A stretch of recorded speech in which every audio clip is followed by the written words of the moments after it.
Hello students, I hope you are all fine and in good health.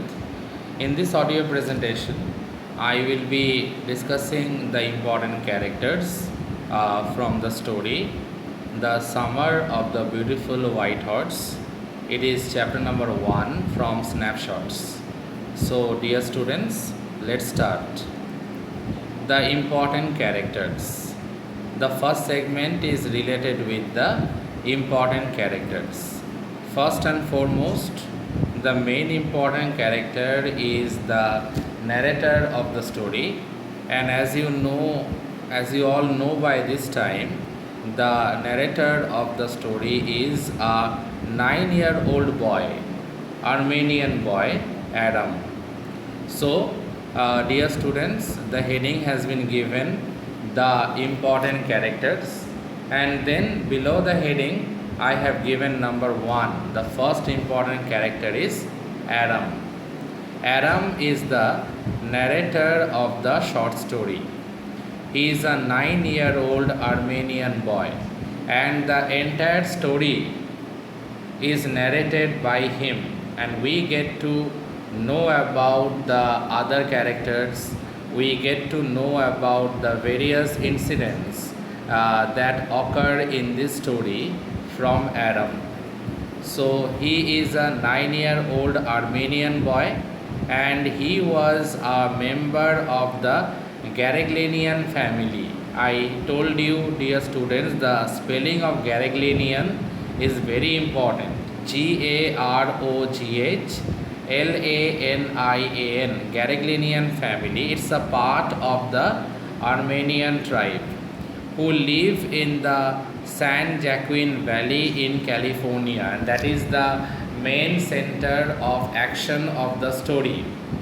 That is San Joaquin Valley in California.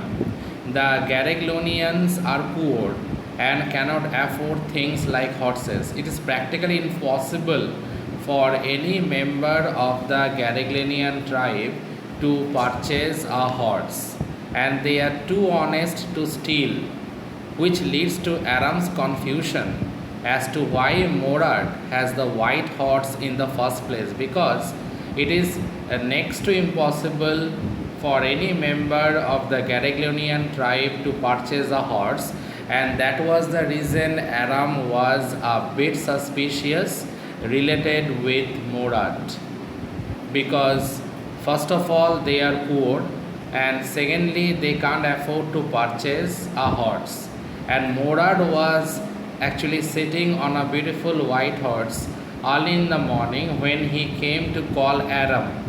Aram initially thought it was a dream, but later he realized it was not a dream. He grew suspicious of the motives of Morad, because practically speaking, it was not possible for Morad also to purchase a horse, because survival for existence is itself one of the biggest challenge that this particular Garaglanian tribe, that each and every member of this Garaglanian tribe actually face each and every time. So dear students, I am moving on, but I am repeating that line once again for your convenience. The Garaglanians are poor and cannot afford to have things or purchase things like horses, and they are too honest to steal, which leads to Aram's confusion as to why Morad has the white horse in the first place. He has dreamed of riding a horse his entire life, and this desire leads him to justify Morad's actions and keep riding a horse that is not his own. Now, one important thing, as I discussed also, the two boys, they are genuine horse lovers, and they are very much interested to ride a horse. And Aram justified the action of Morad by saying that neither Morad nor he will sell the horse in order to earn money. So riding a horse is not a crime, and that is the way he defended the act of Morad. Now The second important character is obviously the crazy cousin brother of Aram, that is Morad. Now Morad is Aram's 13-year-old cousin. His family believes that he is quote unquote crazy and that he has inherited the crazy streak from his uncle Khosrow. But remember one thing, dear students, the name of the father of Morad, as you will get to know later, the name of Morad's father is Zorab. So Uncle Khosrow doesn't have any connection in terms of family ties with Morad, but it seems that he is the father of Morad's spirit, if not the father related with Morad's blood ties, because it seems that in spirit, in behavior, Morad is exactly the similar to that of Uncle Khosrow. Nevertheless, Aram admires him for his way with animals and his ability to ride the horse. Now, every other member in the Gariglionian tribe considers Morad to be crazy, except Aram. Aram considered him to be a kind-hearted and a fun-loving boy who had a way with the animals, and there is ability in him to ride the horse also. Morad borrows the horse from John Byro. Actually, he had stolen it by himself and keeps it hidden in a barn, or you can say stable, for over a month. But he eventually allows Aram to ride it too, because he knows Aram longs to ride a horse someday. Now, Morad had actually stolen, or rather he borrowed it without making John Byro, the farmer, aware of it, and kept the horse along with him for almost a month. But he eventually came to the house of Aram at around 4 o'clock in the morning, because he knows at the back of his mind that Aram also had a desire to ride a horse. So, in order to satisfy his desire to ride a horse, Morad came to his house along with the horse. Now I am moving on, I am scrolling down. Now the third important character is definitely Uncle Khosrow. Now, dear students, this is the most hilarious character, the most funny character, and also it is the most crazy character that we have come across, or rather we would come across in this particular chapter, that is the Summer of the Beautiful White Horse. So dear students, let's know something about Uncle Khosrow. The first important thing is that Khosrow is Aram and Morad's crazy uncle. That is the reason he is everyone's uncle in the tribe. So everyone calls him Uncle Khosrow. He is believed to be the father of Morad's spirit, though Morad is not his direct descendant. I already told you all when I discussed the character of Morad that Uncle Khosrow doesn't share any family ties with Morad. Obviously, his antics, his behavior, his spirit is similar to that of Morad, but he is not a direct descendant, neither he shared any family ties with Morad.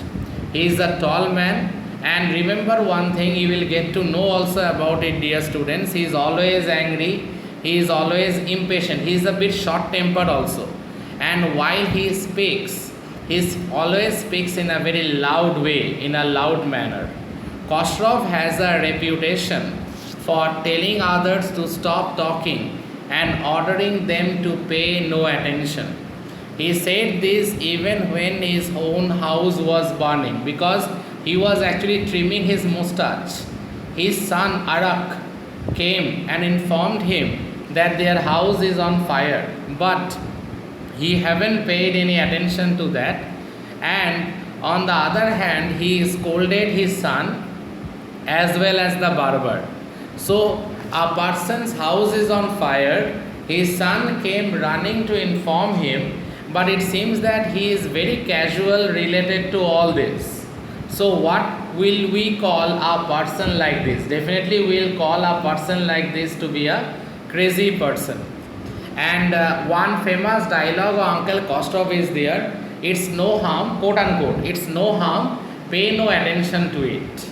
Even his house is burning, still he is very casual in his way of talking, and even he is scolding his son, and even the barber also. When they told him that he should go immediately to his house, at that time he scolded his son and even the barber at the same time. Now another important character is obviously John Byro, the person whose horse was with Morad. Okay, Morad had stolen it from his stable, or rather to say in other words, borrowed it from him without informing him, or borrowed it from him without his knowledge.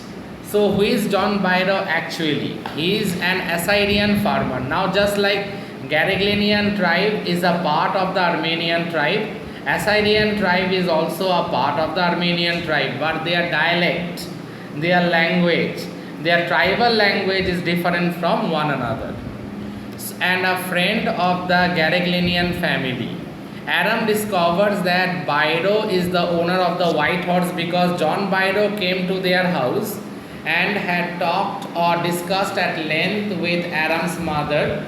Then at that moment only Aram was also in the house. He got to know that the horse actually belonged to this particular traveling farmer by the or traveling businessman, we can say, by the John Byro. He is the rightful of the horse.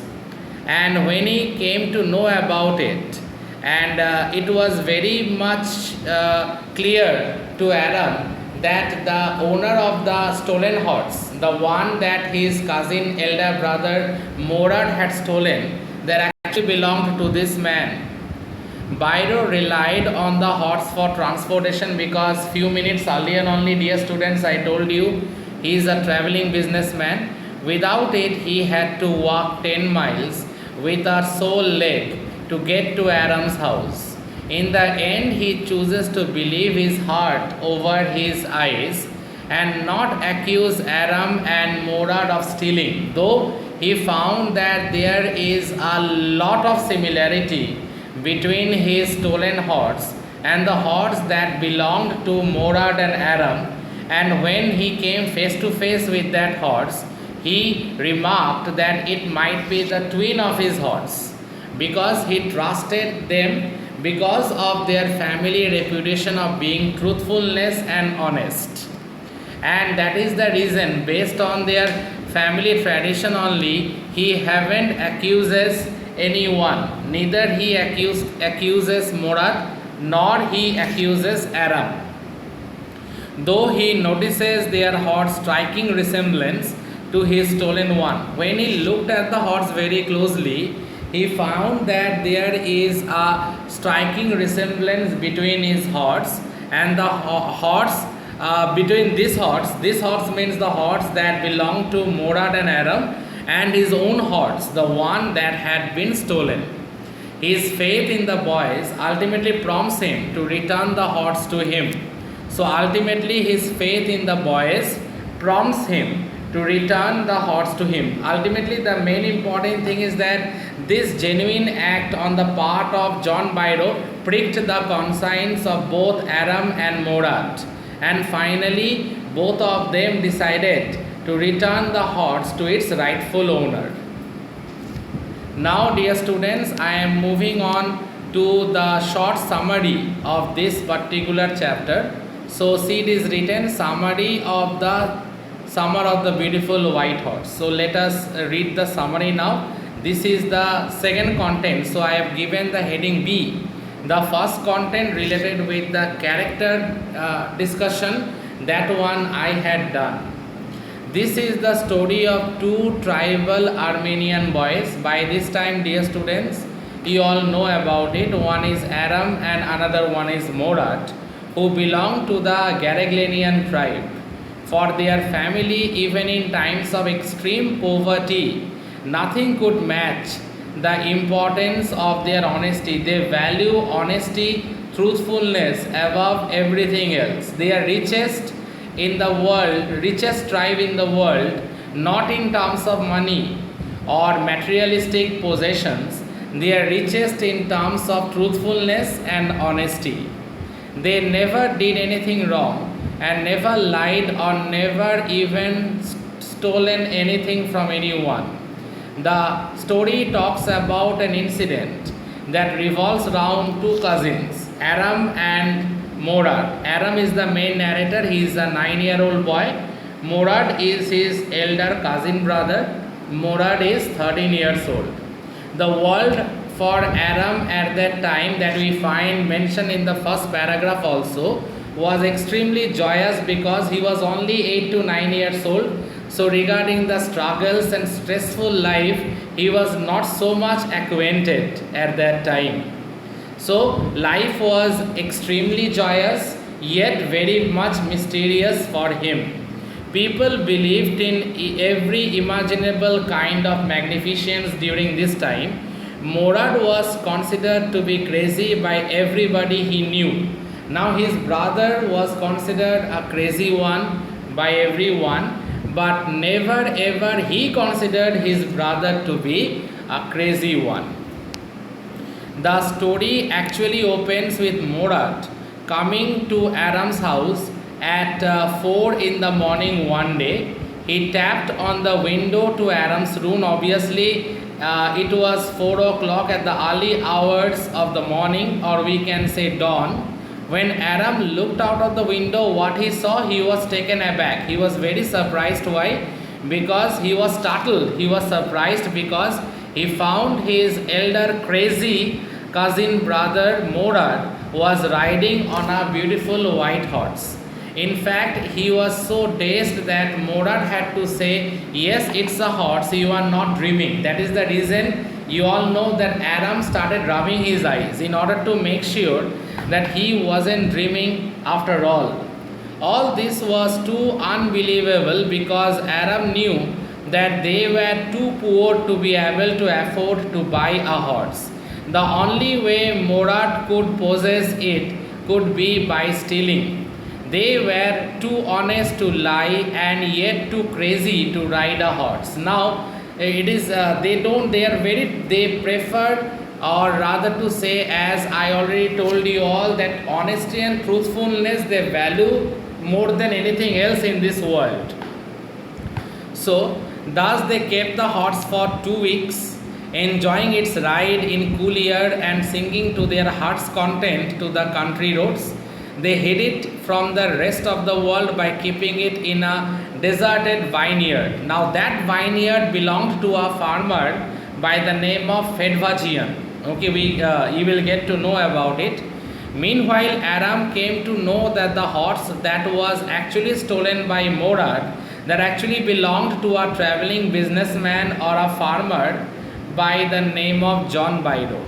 So finally, it pricked their conscience and they decided to return it back to their rightful owner, because it was high time for them, because they went against the ethics and tribal norms of their family. So without any more wastage of time, they both returned the horse to its rightful owner. One fine day they come across John Bido, the famous farmer. Such was the boy's family, famous for their honesty, that the thought of his horse being stolen by the boys never crossed John's mind, because John Bido trusted their parents and he knew that being the son of the Garaglanian tribe people, they won't be stealing it. He was just amazed at the similarity. Resemblance, dear students, means similarity, and said, and here I quote, "I would swear it is my horse if I did not know your parents." This moving experience led the boys towards John's vineyard the very next morning. They left the horse in the barn after patting it affectionately.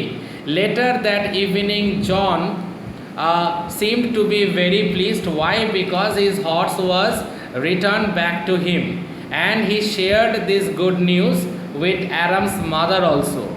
So what does the story ultimately teaches? The story ultimately teaches us the importance and necessity of honesty even in the face of greed. Honesty is the best policy. That is, in short way, we can say that is the moral of the story. Importance and necessity of honesty even in the face of greed. Very, very important. Now, some important themes related with this particular chapter. First important theme is the conflict between feelings and reason. Very important, very, very important theme. The conflict between feelings and reason. Throughout the short story, or throughout this entire short story, that is the Summer of the Beautiful White Horse, Aram and Morad are caught between what they feel and what they know. They are caught in between, means they are in a dilemma. When Aram first sees Morad riding the white horse, he knows that Morad must have stolen it, as his family is too poor to afford a horse. Every member of the Garaglonian tribe is poor, so purchasing a horse is obviously next to luxury, and they can't afford it because they work, they toil so much day in and day out in order to make both ends meet. And adding to that, purchasing a horse is something beyond their reach. Yet he feels that this cannot be the case, for his family is always honest. As Aram greatly desires to ride the horse, he begins to make justifications for why they are not stealing, knowing that he cannot go against his family's honest reputation. Aram and Morad continue to make decisions based on feelings rather than reason, because they are horse lovers. So they went on thinking from the heart, not thinking from the brain. Okay, that is something very important. So Aram and Morad continue to make decisions based on feelings rather than reason, such as when Morad decides that keeping the horse for 6 months isn't stealing, whereas keeping it a year would be. And another important thing is that they are genuine horse lovers, and so that is the reason he assured the readers, Aram assured the readers by saying that neither he nor his elder brother, cousin brother Morad, they had any intention of selling the horse. They don't have any intention as such in selling the horse. Now, when the boys met Biro near the end of the story, Biro refuses to accuse them of theft and decides to believe with his eyes instead of his heart. Though Biro knew it very well, it was his horse, but so much was his trust in the Garaglonian family members, he decided not to say anything to Aram and Morad. And Morad also told the name of his horse, My Heart, which is very symbolic. The boys are actually justifying their keeping and riding the horse with their hearts and not with reason. In the end, Biro's comments to the boys prevent their desires from clouding their reasoning any longer, and it pricked their conscience because they thought that they are going against the ethics of their family tradition, and so they decide to return the horse to the rightful owner, or to their rightful owner, the very next day.